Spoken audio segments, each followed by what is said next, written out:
today, the State Department notified Congress on our reorganization plan to build an America First State Department capable of meeting the challenges of the 21st century. The Secretary issued a statement on the notification as he said, over the past quarter century, the domestic operations of the State Department have grown exponentially, resulting in more bureaucracy, higher costs, and fewer results for the American people.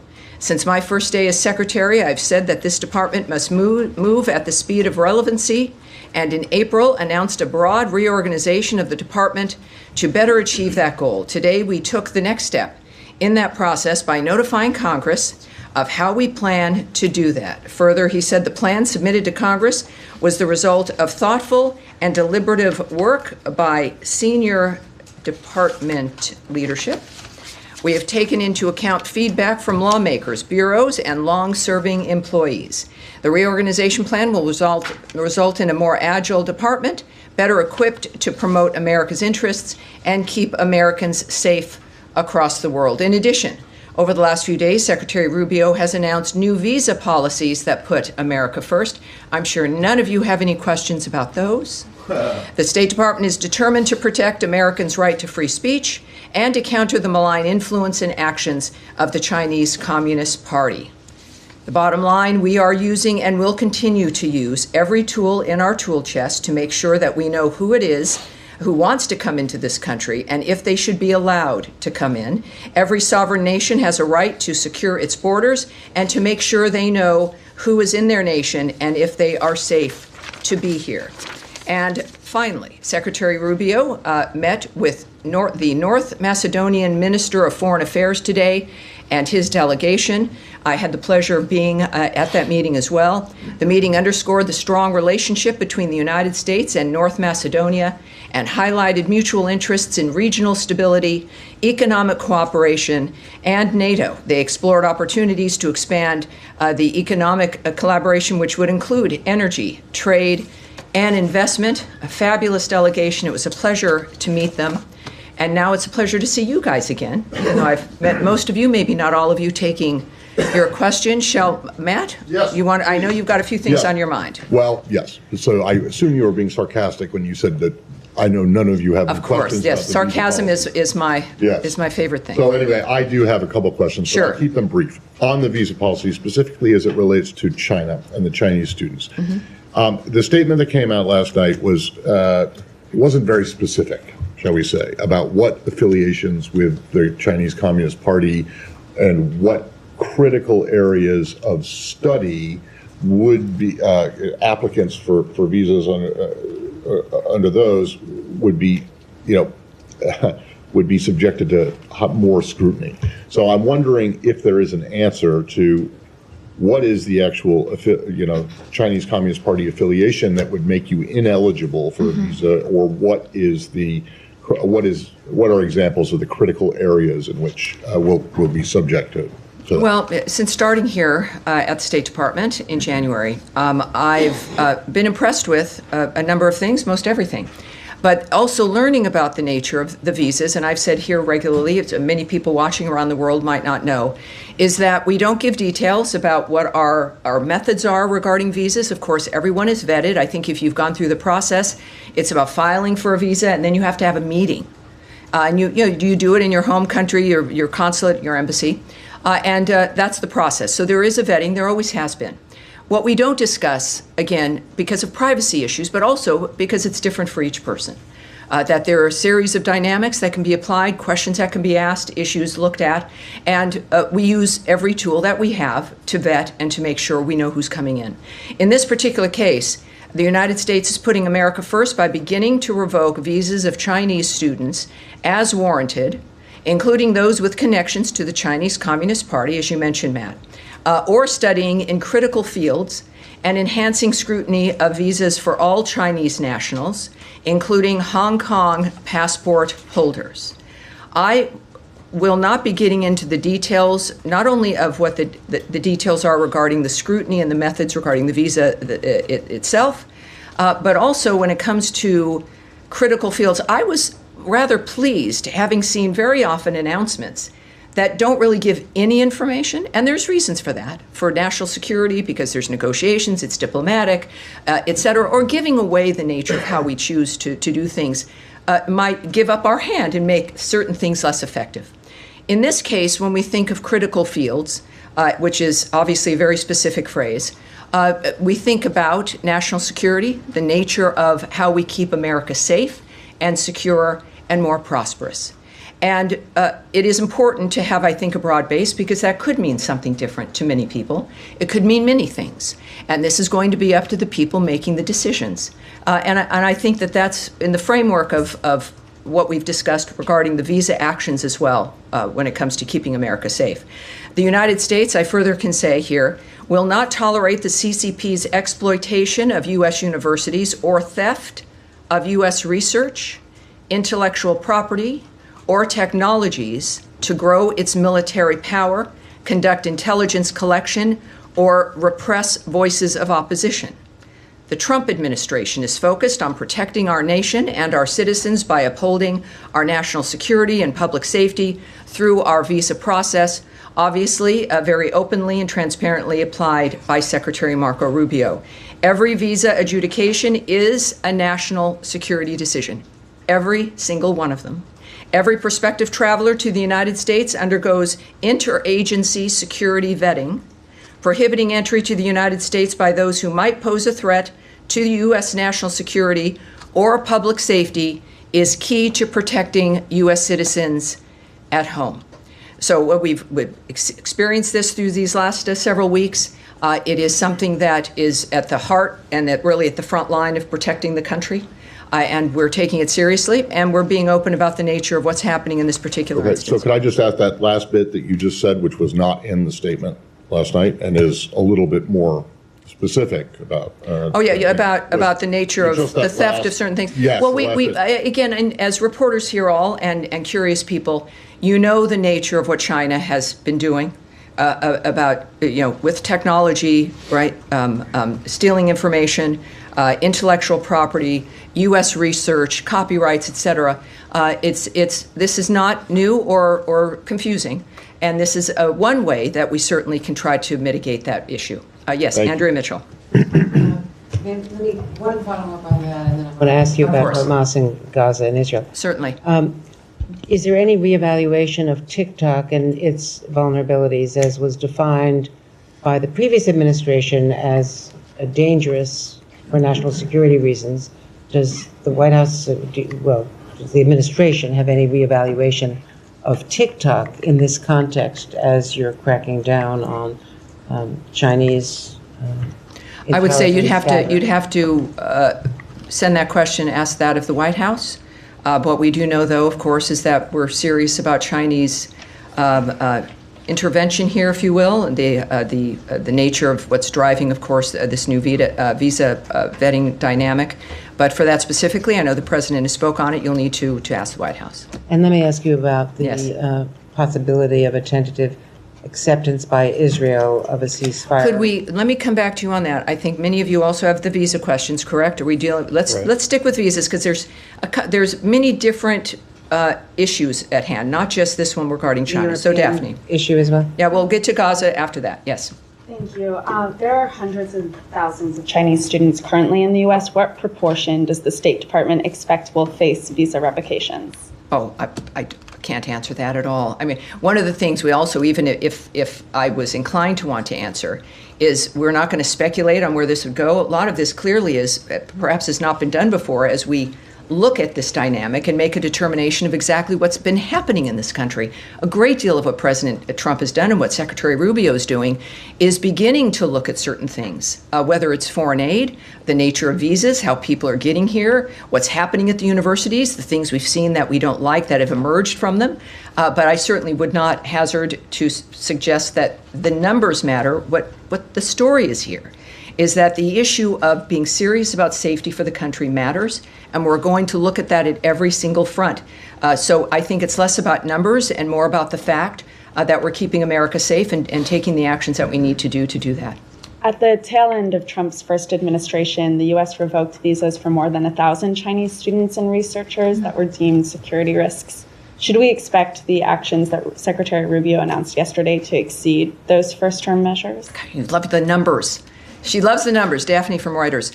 How many originally did you say Chinese students were here? The hundreds of thousands. Hundreds of thousands. And so you've provided a number of about 1,000, which I'm not quite sure how that number even would have been a number that you could rely on, because Consular Affairs does not provide numbers. We don't discuss visas that are issued, visas that are removed, things that are revoked. Those are numbers that are not shared, are not provided, and I would suggest using caution if someone has given you a number like that.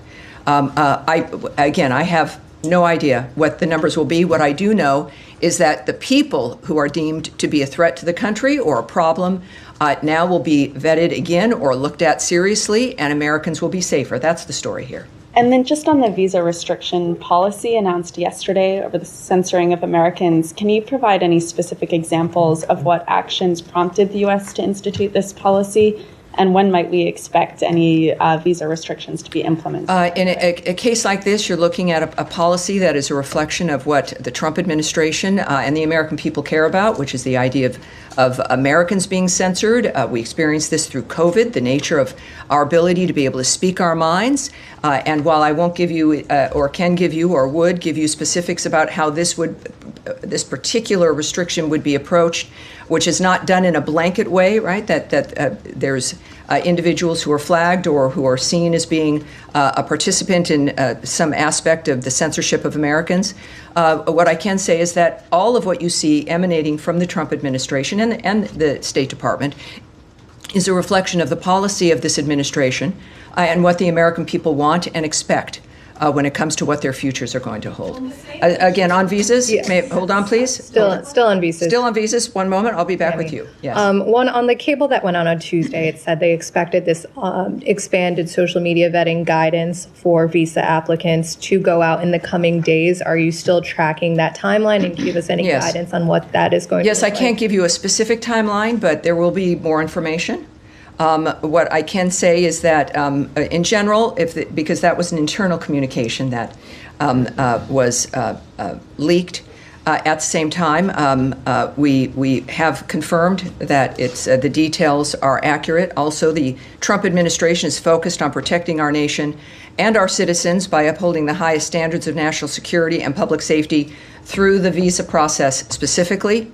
Every adjudication, as I noted to you, is a national security decision. And a visa, as a reminder, is not a privilege. It's a privilege. It's not a right. It's not a birthright. It's not something that you're owed, no matter where you come from. Every prospective traveler to the United States undergoes interagency security vetting. And this is important with these conversations because it seems like only certain groups are facing vetting with visas. Every single person does. So I would say that, yes, you're going to get more information. And this is, as a result, not an interminable kind of end. There is an end point, and it should be rather quick as consulates and embassies make adjustments when it comes to how they handle Can we visas. expect the appointments to open back up immediately after that guidance goes out to posts? Well, one thing I can tell you, a few things I can say is people can still make their application, do their regular steps. But it's a two-step process, right? You apply, and then you have to get an appointment to meet with people, to talk with them. Unlike often with the passport or something, there's a very specific process. So right now, there might be some delay, and what I'm told to encourage people to do is to regularly check to see when those spaces open. So as opposed to, let me just say, I would not be recommending that if this was going to be weeks or months. So if you've applied for a visa and you want to, please do. Then if you're not getting an appointment, there's this online system. You continually recheck to see when those spots might open.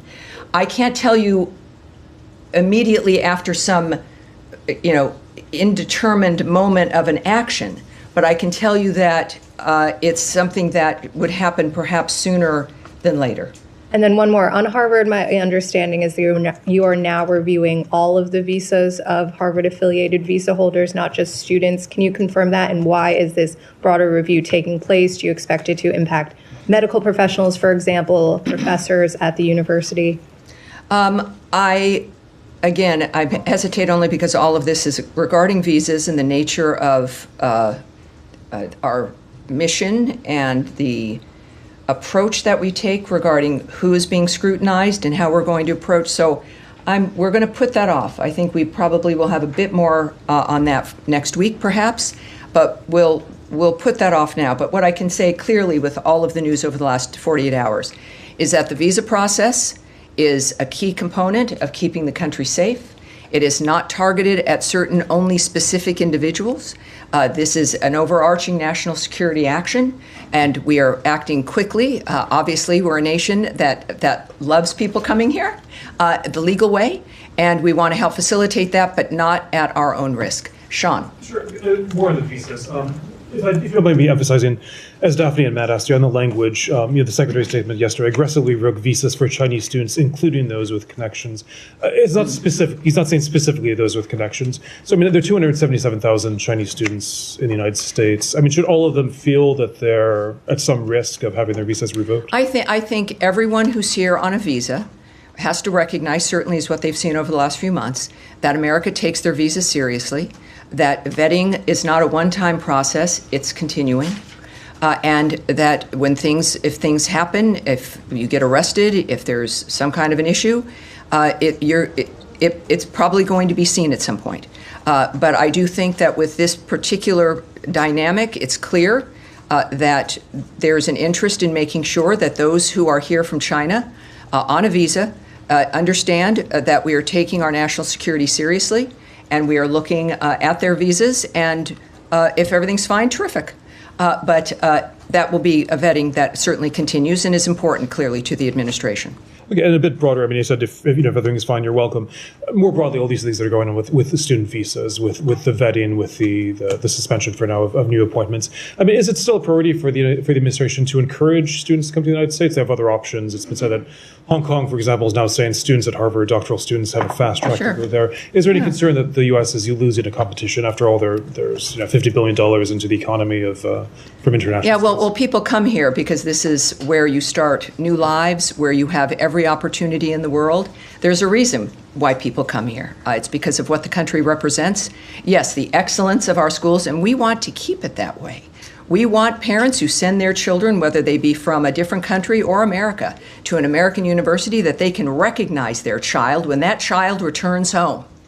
And that child actually has skills and an education that can improve their future, that can get them a job, that can help facilitate the dreams that they've had, as opposed to political indoctrination or the idea of just activism or a certain political framework that they move out with. This should be an education that is literally liberal. The idea that you learn things that help facilitate your life no matter where you come from, who you are, if you're a Jew or a non-believer or an atheist or black or white or a woman. We've been through this in this country for the last 2 to 3 generations still. And our focus is making sure that everyone who does want to send their child to a school in this country can do so knowing that they're going to be safe. They're going to be able to get into a building and not held hostage in a library because it's been occupied, or that they're going to be able to actually learn things that you're paying that kind of money for. So yes, it not only should encourage more people, for those who are already here, it's certainly an important dynamic for believing and understanding that your child's going to be safe and that you're going to get something that you've paid for more than a social activist who lives in your basement. Can I switch to the Middle East, or does anybody else have anything? Well, yeah, it's an unusual day for me, and time flies, doesn't it? I was going to ask Well, so many people, too many people. Matt. So we've talked a great deal about the visas. And Gaza, All right. We had Gaza. Where is she? There she is in the blue jacket. You'll be second. We'll go to Andrea on Gaza, and then we'll go into the back. I was Yes. about to ask you about the reported acceptance by Israel of a ceasefire for Gaza. What you can fill in about that? Does it include expanding food deliveries? Does it include the south as well as the north? And do you know whether Hamas has signed on to this and is Qatar or Oman? Well, we know there's been a to- proposal put forward that seems to be promising. We are unaware of Hamas accepting it, but we do believe that it has some significant promise. We would, of course, as you might imagine, it's been a goal of the administration to get all the hostages out, certainly the bodies that are being held.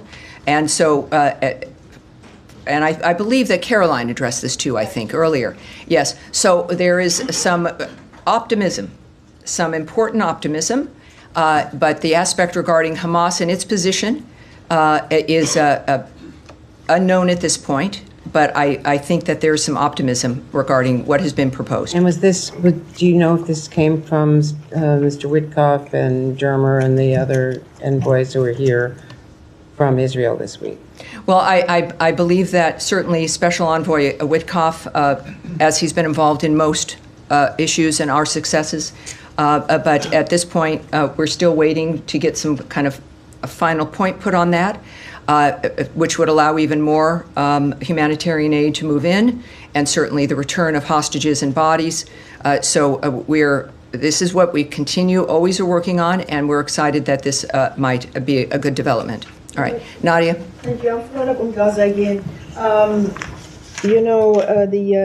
Caroline just said now, actually, that both the Israelis and agreed to it, and they're waiting for. Yes, that's correct. So this is when we say this in optimism, it means Israel's agreed.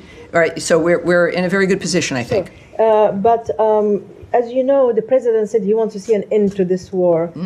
Is this any U.S. guarantee that actually they're going to discuss the end of the war after the 60-day ceasefire? Because every time they reach that stop, and the ceasefire collapse is because... Well, the ceasefires don't collapse. Ceasefires are ignored by Hamas, and they're broken by Hamas. They don't just collapse under their weight. Every moment, though, even without a ceasefire and without agreements like this, there's the constant effort to get this heinous situation to end, and not just for the moment, not for the 60 days or 6 months. That is the hallmark of President Trump's vision. And what the secretaries worked for, what our special envoys have worked for.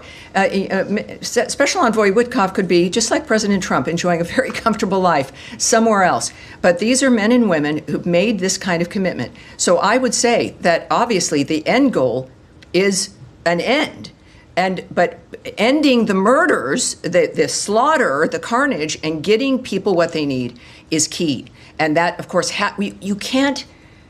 It's different, and I think Zelensky had noted this as well, right? I mean, you can't talk about peace as you're being shot at and killed. I mean, it's one thing has to be able to lead to the other. Otherwise, it just doesn't make sense.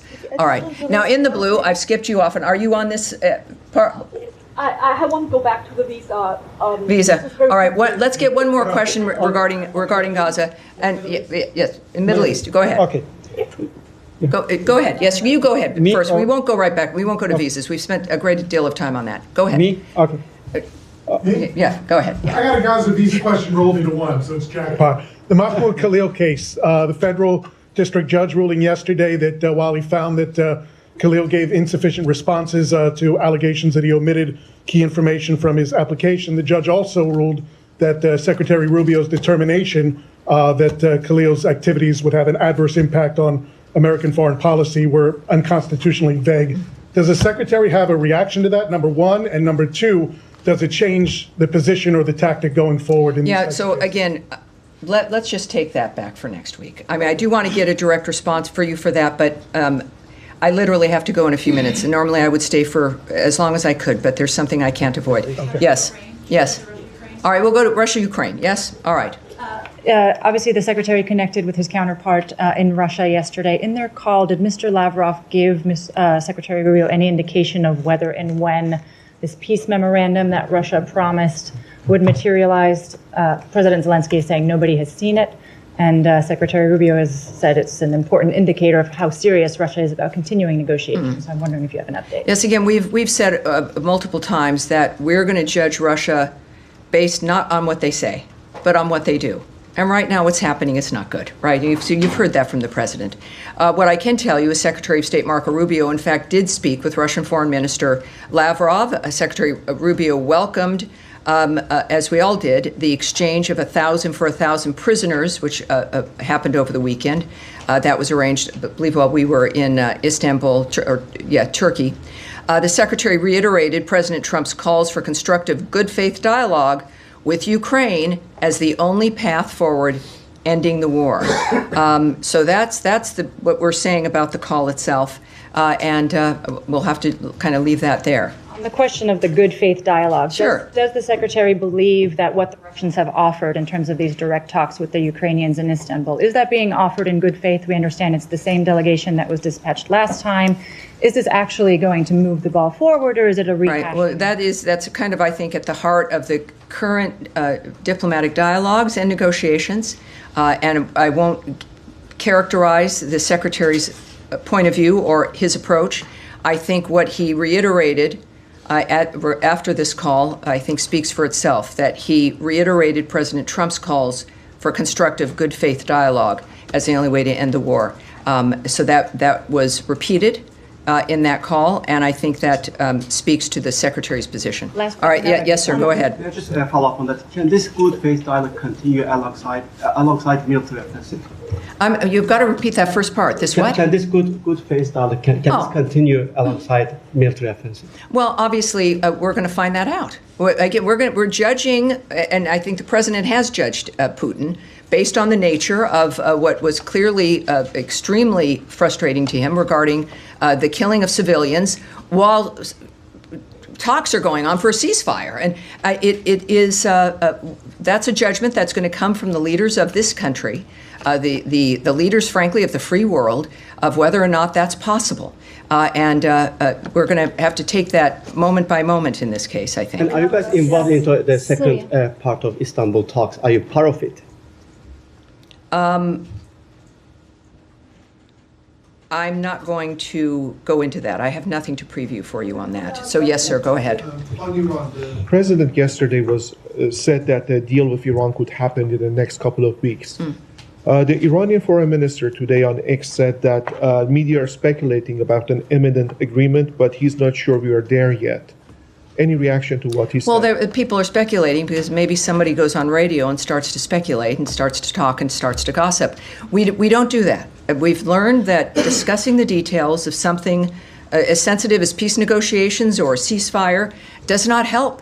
It might be more interesting radio, but that's not how we're operating. It's not how serious agreements benefit. So I'm not going to comment on that. What I do know is that every report after our meetings is that it's that they've gone well and that progress has been made. Iran is at the table, and progress has been made based on the lines of President Trump, what his lines are, that there will never be a nuclear weapon, that there will not be enrichment. And we make progress every single meeting. And that, unfortunately, in our very strange short day, that is going to be it today. I know there's more, and of course, I'll see you soon, and you also know how to reach all of us. All right, thank you, everybody. That really is it. Thank you. Appreciate it. Have a great day. Thank you.